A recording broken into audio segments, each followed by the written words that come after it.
Yo, this is the Scarcity Studios YouTube channel. Please don't forget to like, comment, share and subscribe. And our sponsors at Alpha Claims and Hire Birmingham, the leading and best accident management company. Get a replacement car anywhere in 1 hour.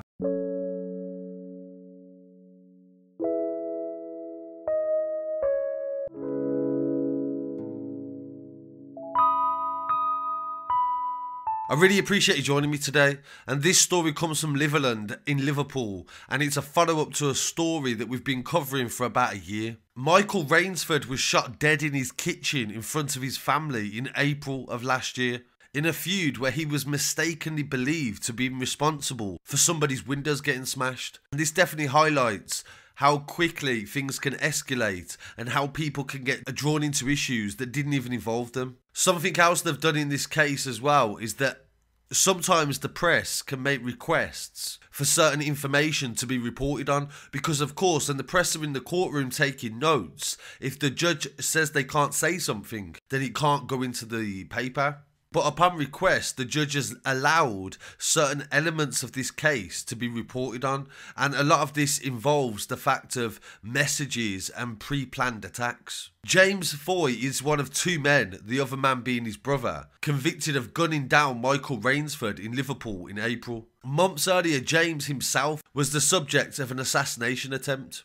It was heard in court that rumours had circulated that he was responsible for a rival's dad being shot at. The conspiracy was made from behind bars, and the judge allowed the information to be revealed that it was a battle between different groups in Bootle, SEAFORTH and Litherland. It was a feud that formed the backdrop of the murder of Michael Rainsford, and this week the jury found James Foy and his older brother Michael Foy guilty of the attack, described as retribution after bricks were thrown through their home in SEAFORTH. Tragically, the court said that the 20-year-old played no role in the incident after mobile phone analysis determined he wasn't even in the area. Police said Michael was not considered any member of a gang and he was not being monitored by the police in relation to the beef that had been starting up in the area in South Sefton.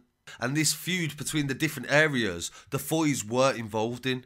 Mr Rainsford's Harrington Road home lied in the middle of Kirkstone Riot Squad's territory. The gang's violent dispute was with the Linacre Young Guns, and the Foys were linked to them. And that prompted the brothers to turn their attention to Litherland after their home was attacked. Following the lifting of reporting restrictions, the Liverpool Echo reported this feud led to reckless violence and claimed the life of a man that was shot for no reason. The court case heard 6 months before the murder, James Foy was the victim of a plot that was orchestrated and supported by a thug linked to KRS. The carnage began with the shooting of Foy's associate Lewis Gubb on September the 21st, 2019. Armed police were scrambled to Markfield Road in Bootle after shots were fired at 9:10. An eyewitness walking her dog said that a van pulled up on Stanley Road near the junction, and CCTV caught the moment that a young man on a bike got up from the ground after being shot. He was stood against a snooker hall and I heard him say "ah ah"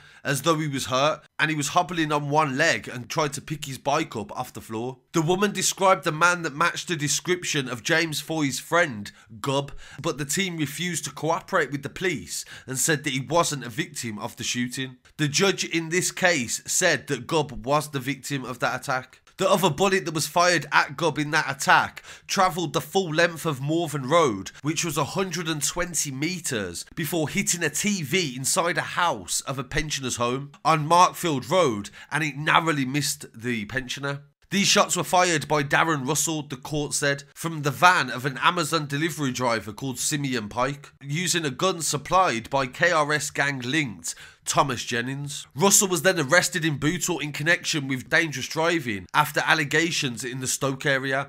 Yet while being detained, he appeared to ask the police officers whether Gubb had gone to hospital. The 23-year-old later said that the police had said Gubb's name and were trying to stitch him up. While on remand in Dovegate Prison in Staffordshire, he rang his girlfriend Jasmine Beck on October the 7th. Despite the police telling him that the calls were monitored, he entered a conversation with Beck after she informed him that his dad had been shot at twice, supposedly by the Linacre Young Guns. She claimed that James Gubb and James Foy were behind the attacks, though neither had faced prosecution in relation to that allegation. In response, Russell told her on a recorded phone call to contact a Merseyside thug with a reputation for carrying out shootings and said asking for a big favour. He was also recorded saying one of them has got a drop. Despite Beck asking him not to have to do that, she tried to contact the man and found out that he was also in prison. 10 days after the prison call, police raided the home in Kensington and found a loaded gun hidden inside a first aid box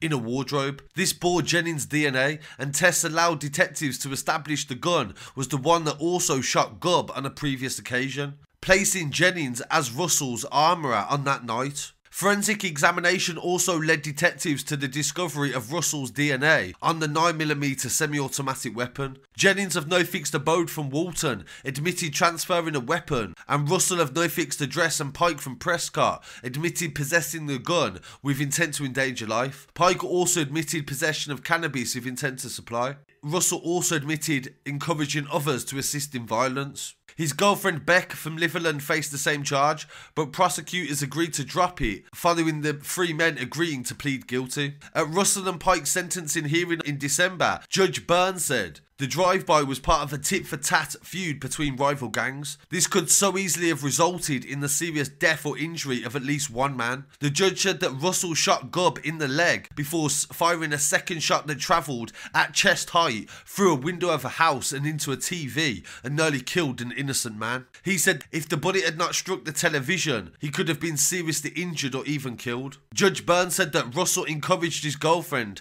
to arrange the revenge attack, which would have taken place if the other man was not in prison at the time. He said Jennings, 26, played a vital role in giving people firearms and was jailed for 7 years and 8 months. Russell was described as a primary member of the gang and a dangerous offender and was jailed for 20 years with an extended 4-year sentence on licence and must serve at least 2/3 of that sentence before parole. The judge said that Pike did not fire the gun but was fully aware of Russell's intentions and was jailed for 25 years to serve 12. James Foy, 19, and his brother Michael Foy of Rossini Street will be sentenced for the murder of Michael Rainsford on March the 12th, and we can definitely expect double digits for their sentence.